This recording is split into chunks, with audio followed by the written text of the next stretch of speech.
El siguiente segmento es clasificación F, formativo, educativo cultural, A, apto para todo público.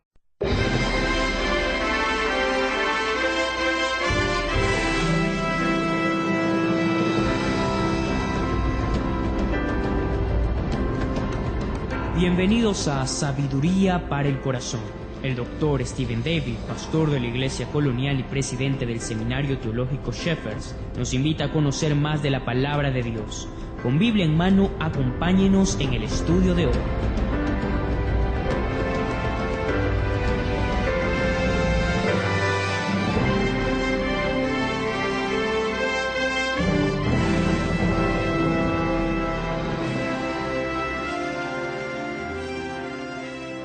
Estamos por leer algunos de los comentarios más personales de Pablo.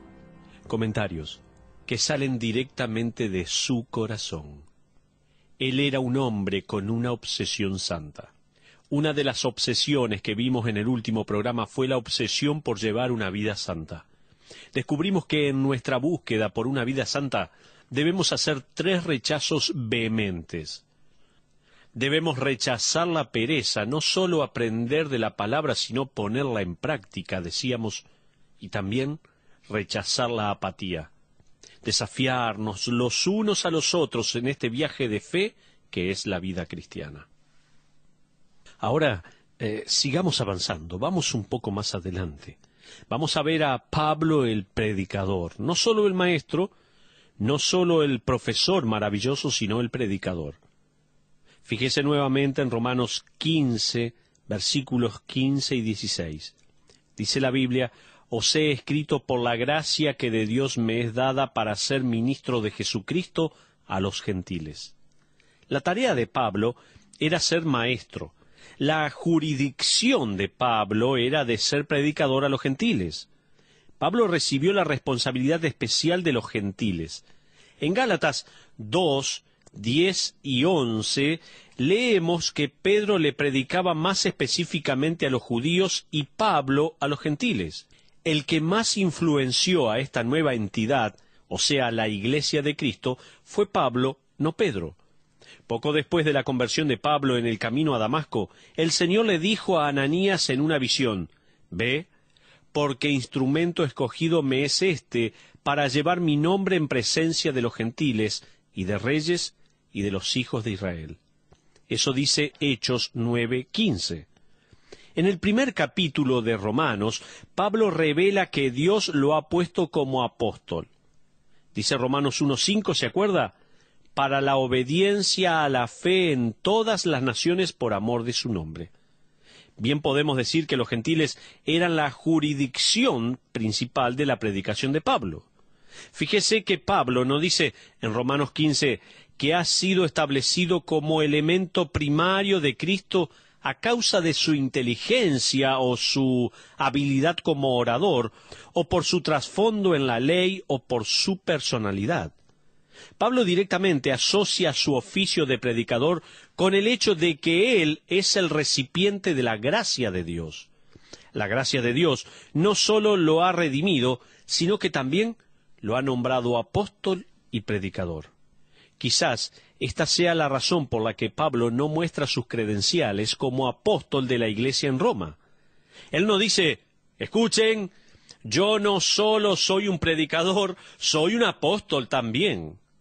Fíjese que Pablo en Romanos 15:16 no dice: «Soy un apóstol de Jesucristo a los gentiles», sino que dice: «Soy ministro de Jesucristo a los gentiles». La palabra que él usa en este versículo proviene de una profunda humildad. La palabra ministro en el griego es leiturgos, de la cual sale la palabra castellana liturgia. La palabra original se refería a alguien que servía en el gobierno por sus propios medios, o sea, que no recibía un salario, era un servidor voluntario. En otras palabras, no hay pensión, no hay beneficios, nada, solo servir para el bien del público con un corazón generoso. Esa es la idea de la palabra allí. Con el tiempo, esta palabra pasó a referirse a alguien que voluntariamente decidía servir a su país o a su ciudad de alguna manera. He encontrado varios ejemplos antiguos de lo que significaba ser un ministro. Las ciudades griegas tenían grandes festividades que incluían música y actuaciones. Personas que amaban su ciudad se ofrecían para formar, instruir y dirigir un coro, pagando ellos todos los gastos. También los atenienses eran la potencia naval número 1 en el mundo antiguo. Una de las cosas más patriotas que un hombre adinerado podía hacer era apoyar financieramente las actividades de un navío por el espacio de un año. El financiar un barco de guerra era un sacrificio increíble para el bien del país. El término también se empleaba en relación a los juegos atenienses. Durante los festivales se realizaban carreras con antorchas. Los atenienses se dividían en 10 tribus. En estas carreras, los equipos de los distintos grupos étnicos corrían y se pasaban la antorcha de equipo a equipo, tal como se hace hoy en día con el testamento. Estos juegos eran financiados por leitorgos, hombres que no solo pagaban todos los gastos, sino que gastaban tiempo seleccionando y entrenando a los atletas que representarían a su tribu. Con el tiempo, la palabra pasó a asociarse con cargos religiosos. Seguramente esto se debe a que las labores eran voluntarias.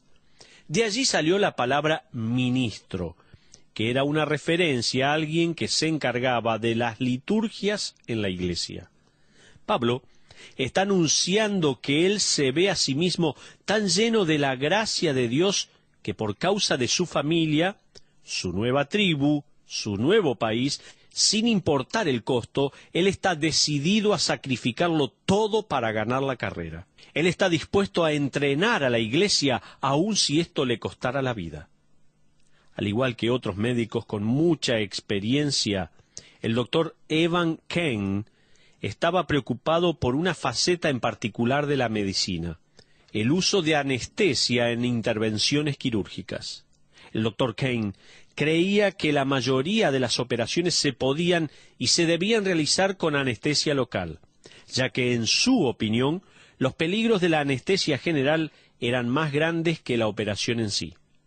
Su misión médica era la de probarle a sus colegas de una vez y para siempre que valía la pena probar y explorar la anestesia local. Para probar la viabilidad de hacer una operación importante usando anestesia local, Kane tenía que encontrar un paciente que fuera lo suficientemente valiente como para pasar por el quirófano sin ser anestesiado completamente. En sus 37 años de cirujano, Kane había realizado por lo menos unas 400 operaciones de apéndice. No pasó mucho tiempo hasta que encontró un paciente que necesitaba una operación de apendicitis y que estaba dispuesto a tomar el riesgo de una anestesia local. Leí acerca de esta cirugía hace solo unos días, si bien se llevó a cabo hace mucho tiempo. El paciente fue preparado de manera normal, pero una vez que se encontraba en la sala de operaciones, se le administró la anestesia local. Tal como lo había hecho cientos de veces, el doctor Kane prosiguió a cortar la piel en el abdomen de su paciente. Una vez que ubicó el apéndice, la cortó, puso todo en su lugar y cosió al paciente. Todo mientras el paciente estaba consciente y solo experimentó un poco de molestia. Después de 2 días de recuperación, mucho más rápido de lo que llevaba una operación con anestesia total, el paciente fue dado de alta para recuperarse en su casa. El doctor Kane había logrado su meta. El paciente era un testimonio muy creíble como para ser ignorado. En realidad, el doctor Kane se operó a sí mismo. Él fue el único paciente que pudo encontrar que estaba dispuesto a arriesgarse y hacer el sacrificio. Desde el día de esa cirugía, en el año 1921, la técnica de punta del doctor Kane cambió el sistema de cirugías para siempre y salvó la vida de un sinnúmero de pacientes. Entonces, no debemos sorprendernos de que los creyentes que marcan la diferencia en nuestras vidas no son los que andan por ahí mostrándole sus credenciales a todo el mundo, sino que son los voluntarios, que ofrecen sus cuerpos, sus corazones, sus finanzas y su tiempo para salvar vidas. Al igual que Pablo, los creyentes que mayor diferencia hacen están enamorados de la gracia de Dios y del Dios de gracia. Este es Pablo el profesor y Pablo el predicador.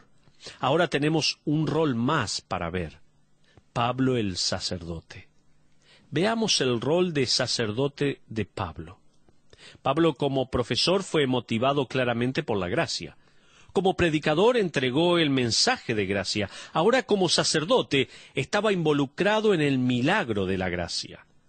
Fíjese nuevamente en el versículo 16. Allí leemos: para ser ministro de Jesucristo a los gentiles, ministrando el Evangelio de Dios, para que los gentiles les sean ofrenda agradable, santificada por el Espíritu Santo. Si ser profesor era la labor de Pablo, y predicarle a los gentiles era la jurisdicción de Pablo, entonces ser un sacerdote de Dios era el gozo de Pablo. Como un sacerdote en la dispensación de la gracia, Pablo no estaba ofreciendo un cordero o una ofrenda de granos, no. El versículo nos dice que su ofrenda a Dios eran los gentiles convertidos. Él le ofrecía a Dios este milagro de gracia, creyentes, gentiles, santificados. Lo que más le importaba a Pablo eran las personas. No era ni su trabajo, ni su jurisdicción, ni siquiera su propio sentido de gozo lo que más le importaba, sino los discípulos santificados en crecimiento y maduros. Eso le importaba. Se trata de un gran desafío para todos los que son sacerdotes para Cristo. Recuerde, en Apocalipsis 1:6 leemos: y nos hizo reyes y sacerdotes para Dios su Padre. Les pregunto, ¿este es también nuestro gozo? ¿Nos gozamos en ser sacerdotes del Dios Santísimo? Nosotros podemos preocuparnos muy fácilmente con los programas que administramos, el tema que enseñamos o los libros que leemos, y nos olvidamos que el propósito de los libros, programas, clases, lecciones y actividades es ni más ni menos que la formación de creyentes sólidos, creyentes santificados, o sea, apartados para Dios, santos, ofrendas aceptables a Dios, lo cual es nuestro culto racional. Nos olvidamos de esto.